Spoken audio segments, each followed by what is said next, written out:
மகா கும்பமேளா குறித்து இழிவாக பேசியவர்களை மக்கள் மன்னிக்க மாட்டார்கள் என லாலு பிரசாத் யாதவை விமர்சித்து பீகாரில் பிரதமர் மோடி பேசியுள்ளார். டெல்லி ரயில் நிலைய கூட்ட நெரிசலில் 18 பேர் உயிரிழந்த சம்பவத்தை சுட்டிக்காட்டி மகா கும்பமேளா அர்த்தமற்றது என லாலு பிரசாத் யாதவ் விமர்சித்து இருந்தார்.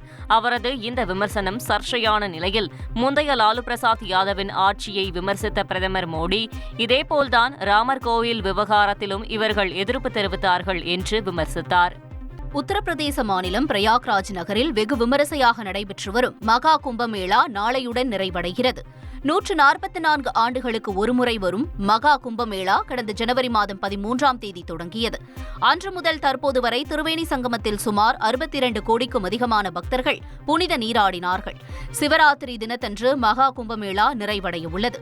இதையொட்டி பிரயாக்ராஜ் நகரில் பக்தர்களின் கூட்டம் அலைமோதுகிறது. இன்னும் கூட்டம் அதிகரிக்கும் என்பதால் பாதுகாப்பு ஏற்பாடுகள் பலப்படுத்தப்பட்டுள்ளன. செய்திகளை உடனுக்குடன் தெரிந்து கொள்ள உடனே சப்ஸ்கிரைப் பண்ணுங்க.